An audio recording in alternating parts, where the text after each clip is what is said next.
देखा था, वो मिट्टी से बढ़िया घड़ा बनाया, घड़ा बनाकर उसे सुखाया, पकाया, बाजार में ले जाकर बेचा। किसी मुसाफिर ने उसे खरीदा, खरीद करके पानी भरा, और यात्री ने, राहगीर ने जब उस घड़े का ठंडा पानी पिया तो पानी पीने वाले ने कहा, भाई साहब पानी पी करके मुझे आनंद आ गया, तृप्ति मिल गई, कितना शीतल जल पिलाया, आत्मा ठंडी हो गई। जब उसने कहा कि आत्मा ठंडी हो गई, हृदय ठंडा हो गया, तब उस मिट्टी के घड़े से आवाज आई, कुम्हार तेरे विचार बदले थे, मेरी पूरी जिंदगी बदल गई।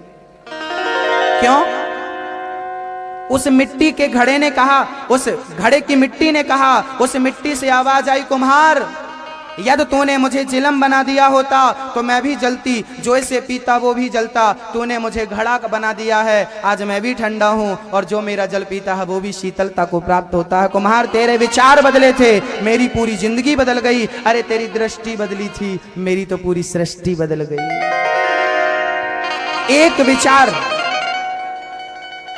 एक विचार यदि हम अपने विचार बदल लें तो हम भी बदल जाएंगे, हमारा देश भी बदल जाएगा। विचार अच्छे होने चाहिए, सबकी तरह विचार हमारे नहीं होने चाहिए। वो शराब पीता है तो मैं भी शराब पीऊं, वो गाली देता है मैं भी गाली दूं ना, वो मूर्ख है तो क्या मैं भी मूर्ख बन जाऊं, वो ना समझ है तो क्या मैं भी ना समझ बन जाऊं ना। एक दूसरा एग्जाम्पल सुनिए। एक बार एक मकान में एक शांत स्वभाव वाले लोग रहते थे। आजू बाजू वाले बड़े उत्पाती थे, बड़े नालायक थे, लेकिन बीच में जो था वो बड़ा शांत स्वभाव का, सरल स्वभाव का था। एक दिन आजू बाजू वालों ने सोचा कि आज हम इसे परेशान करें। बाजू वाले ने झाड़ू लगाई और झाड़ू लगा के पूरा कचरा उसके घर में फेंक दिया, उसके घर में डाल दिया। अब वो आदमी निकला और देखा कि राम राम, मैंने अभी झाड़ू लगाई और पूरा कचरा मेरे घर में डाल दिया। उसको गुस्सा नहीं आया, उसको क्रोध नहीं आया मैया। उसने झाड़ू उठाई, कचरा निकाला और डस्टबिन में कचरा डाला, और अपने घर के अंदर जाकर के बढ़िया फल फूल आदि आदि, केला, अंगूर, अनार, सेब, पपीता आदि आदि फल इकट्ठे टोकनी में भरे, और बाजू वाले के घर में जाकर के बैल बजाई, खोलो। सामने वाले को लगाई मैंने इसके घर में कचरा फेंका, शायद ये मुझसे लड़ने आया है। उसने तुरंत दरवाजा खोला, और जब उसने दरवाजा खोला तो इन्होंने फलों से भरी टोकनी पकड़ा दी, भाई साहब ये फल आप खाना और अपने बच्चों को खिलाना, बड़े स्वादिष्ट फल हैं। सामने वाला पानी पानी हो गया। उसने कहा कि भाई मैंने तेरे घर कचरा फेंका और तू मेरे घर फल लेकर के आया। तब उसने बड़ी गजब की बात कह दी, बोले आपके पास कचरा था, आपने हमें कचरा दिया, हमारे पास फल थे, हमने आपको फल दिया। जिसके पास जो होगा वही देगा। सामने वाले का नजरिया गलत है तो इसका अर्थ ये नहीं है कि आपका नजरिया भी गलत हो जाए। सामने वाला दुष्ट है, इसका अर्थ ये नहीं कि आप भी दुष्टता के साथ उसके सामने पेश आए, उससे पेश आए ना। कीचड़ को कभी कीचड़ से साफ नहीं किया जा सकता, कीचड़ को पवित्र शुद्ध जल से साफ किया जा सकता है। ऐसे ही जैसे कीचड़ को कभी कीचड़ साफ नहीं करता, ऐसे बुराइयों को कभी बुराइयां खत्म नहीं कर सकती। बुराइयों को समझदारी और अच्छाइयां खत्म कर सकती हैं। भक्तों, यदि बुराइयों को खत्म करना हो तो आपको अच्छा बनना होगा। आप सोचें कि सामने वाले ने मुझे गाली दी और मैं भी उसको गाली दूं, कभी गालियां खत्म नहीं होगी, गालियों का कभी अंत नहीं होगा। गालियों का अंत चाहते हो, बुराई का अंत चाहते हो, तो आपको समझदार बनना पड़ेगा, आपको झुकना पड़ेगा, आपको नम्र बनना पड़ेगा, मधुर बनना पड़ेगा। अन्यथा कोई चारा नहीं है, कोई उपाय नहीं। कोई सरकार देश नहीं बदल सकती। यदि समाज ना चाहे तो, हमारा नजरिया ना चाहे तो, कोई कितना भी बदलने की कोशिश करे, हमें बदलना ही नहीं तो कितना बदलोगे हमें। और हमें बदलना होगा, अपने आप को बदलना होगा, तो हमें आपकी जरूरत नहीं पड़ेगी, हम अपने आप को यूं ही बदल लेंगे। आपकी अच्छी विचारधारा आपको महान बनाएगी। बनाइए विचारधारा। भगवान श्री कृष्ण को चोरी लगी, कलंक लगा, झूठा कलंक। जो परनारी को देखता है उसे कलंक लगता है। इसलिए शास्त्र कहते हैं कि परनारी को मत देखो। शास्त्र कहते हैं परनारी को मत देखो, क्योंकि इंसान यदि महान बनता है, कितना भी पढ़ा लिखा व्यक्ति हो, यदि चरित्रहीन है उसकी वैल्यू नहीं होगी। कितना भी ज्ञानी व्यक्ति है यदि चरित्र से गिरा है तो क्या उसकी वैल्यू होगी? कितने भी बड़े पद में कोई नेता हो, मंत्री हो, फलाना हो, वो चरित्रहीन है तो क्या आप उससे वैल्यू देंगे? आप उसकी इज्जत करेंगे? ना भक्तों, पैसों से लोगों की इज्जत नहीं होती, चमत्कार से लोगों की इज्जत नहीं होती। अच्छे संस्कार और चरित्रवान है तो उसकी इज्जत जमाना करेगा, उसका सम्मान जमाना करेगा।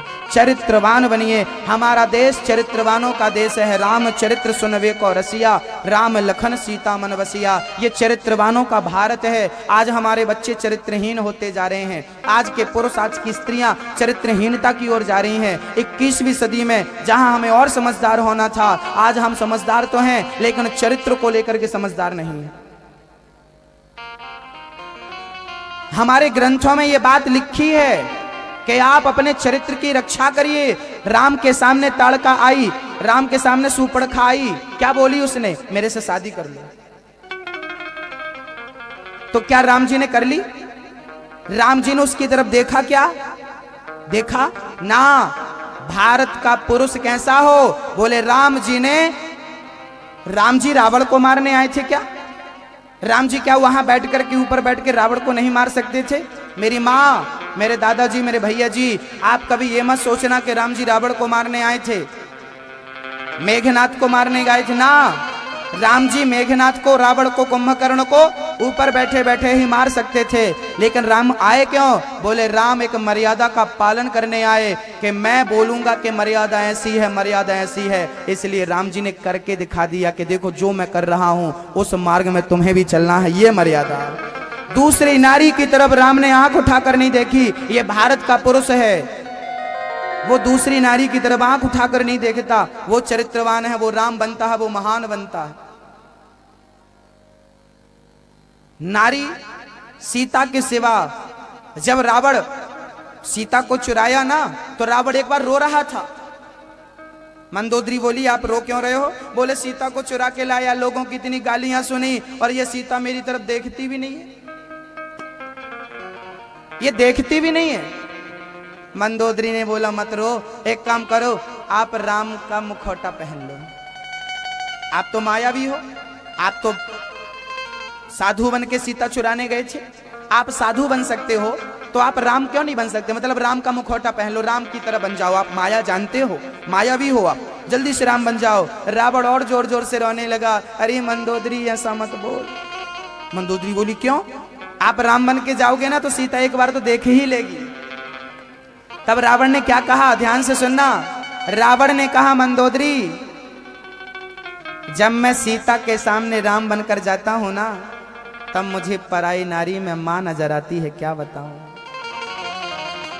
जब मैं राम का मुखौटा पहनकर जाता हूं तो पराई नारी में मुझे मां के दर्शन होते हैं, क्या करूं। मुझे सीता मां के रूप में नजर आती है, क्योंकि राम की मर्यादा है, पर नारी को मां कहो, कहो ना, कहो ही नहीं मानो। पर लड़की को बहन कहो, कहो ही नहीं मानो। पर लड़की को, पर छोटी सी कन्या को बेटी कहो, कहो ही नहीं मानो। ये राम है, ये मर्यादा है। पर नारी को मत देखना, पर पुरुष को मत देखना, नहीं तो 7 जन्म तक भगवान आपका घर नहीं बसने देगा।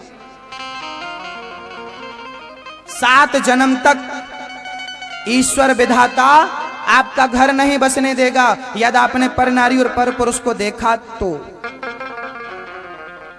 इसकी एक छोटी सी चर्चा है, आओ चर्चा कर लेते हैं। एक दिन क्या हुआ, एक महात्मा जी थे, वो एक गांव में पहुंचे तो एक वैश्या का घर था उस गांव में। वो वैश्या उस गांव को दूषित कर रही थी, तो महात्मा को लगा चलो इस वैश्या को सुधारा जाए। तो बाबा जी ने वैश्या के घर के सामने अपनी घास की कुटिया बनाई और भजन करना शुरू कर दिया। आज जो मैं चर्चा सुनाने जा रहा हूं ध्यान से सुनना, क्योंकि जो बात मैं कहने जा रहा हूं आज 100 में से 95 लोग परेशान है इस मुद्दे को लेकर। पहले वो मुद्दा मैं आपके सामने रख दूं। एक बार क्या हुआ, ये सत्य घटना है। ये थोड़े दिन पहले मेरे साथ ऐसा हुआ था। एक लड़की मेरे पास आई बहुत दिन पहले की बात है। एक लड़की मेरे पास आई जिसकी अभी शादी हुई थी, करीब 4-5 साल हुए शादी हुई। एक छोटा सा बच्चा लेकर गोद में मेरे पास आई और आकर रोने लगी। मैंने कहा बेटी बहन क्या हुआ? बोले गुरुजी मैं बर्बाद हो गई। मैंने कहा क्या हुआ बोल तो सही। बोले गुरुजी मेरा छोटा सा ये बच्चा है, शादी के 5 वर्ष हुए और मेरा पति मेरे पास नहीं आता, ना मुझे देखता है ना मुझे पसंद करता है। मैंने कहा क्या हुआ? बोली गुरुजी मेरे पति बैंक के मैनेजर हैं, अच्छा खासा पैसा कमा लेते हैं, लेकिन एक गलत आदत लग गई है उनको। हमने कहा कौन सी आदत? बोले हमारे पति का पड़ोसन के साथ चक्कर चल रहा है।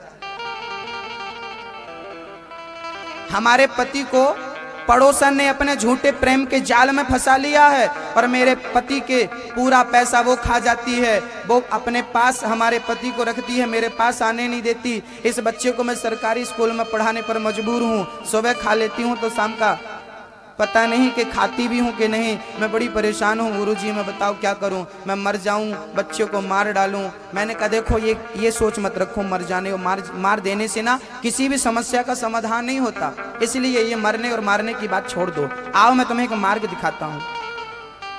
मैंने कहा कि बस थोड़े दिन और इंतजार कर लो, आपका पति बहुत अच्छा हो जाएगा। उसने धैर्य रखा और वो अपने घर चली गई। संयोग देखिए, मैं जब कथा सुनाने गया तो उस दिन उसके पति का जिसके साथ चक्कर था वो भी कथा सुनने आई थी। अब मुझे पता चला कि ये भी आई है मैडम, तो मैंने बढ़िया कथा सुनाई उस दिन। मैंने यही प्रसंग सुनाया जो मैं आप सभी को सुनाने जा रहा हूं। मैंने कथा में कहा कि जो स्त्री दूसरों का घर बिगाड़ती है उसका 7 जन्म तक भगवान घर नहीं बसने देते। जो पुरुष दूसरे पुरुष का घर बिगाड़ते हैं वो भगवान 7 जन्म तक उनके घर नहीं बसने देते। क्योंकि एक वैश्या रहती थी, एक गांव में एक वैश्या थी। एक महात्मा जी उस वैश्या के घर के सामने कुटिया बना के रहने लगे। अब बाबा 4 बजे से उठ के सीताराम सीताराम सीताराम सीताराम सीताराम सीताराम जपने लगे।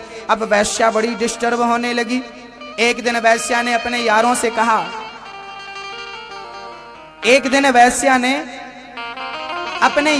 कहा, जाओ और बाबा की कुटिया में आग लगा दो। बाबा जब से आया है मेरा पूरा कारोबार ठप हो गया। जाओ बाबा की कुटिया में आग लगा दो। वैश्या के यार गए और बाबा की कुटिया में आग लगाई। बाबा ने देखा कुटिया जलने लगी। बाबा नाचने लगे, वाह प्रभु बड़ी कृपा करी आपने। उसी समय हवा चली और जब हवा चली तो कुटिया की आग वैश्या के घर में लग गई।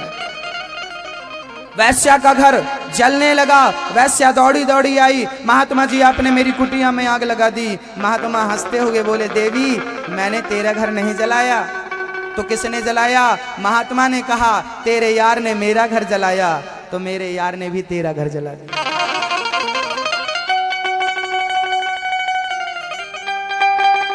आप दूसरों का घर बर्बाद करेंगे तो आपका घर बच जाएगा। आप दूसरों के घर में आग लगाएंगे तो आपका घर बच जाएगा। इसलिए पुरुष को चाहिए कि किसी स्त्री को गलत निगाहों से ना देखे, क्योंकि वो स्त्री किसी की पत्नी हो सकती है। और उस नारी को यदि आपने झूठे प्रेम में फंसा करके उसे बरगलाया तो आपको 7 जन्म तक ईश्वर माफ नहीं करने वाला। हमारे देश की अदालत गवाह मांगती है, लेकिन हमारा भगवान जब मरकर जाओगे या इसी जन्म में वो भगवान आपके किए की सजा देगा, क्योंकि उसके सामने उसकी अदालत में गवाही देने वाले और कोई नहीं। ये दिशाएं गवाही देती हैं, सूर्य का प्रकाश गवाही देता है, रात का अंधकार। आप पाप करोगे या तो दिन में या तो रात में। आप पाप कब करोगे? या तो दिन में या तो, बोलिए।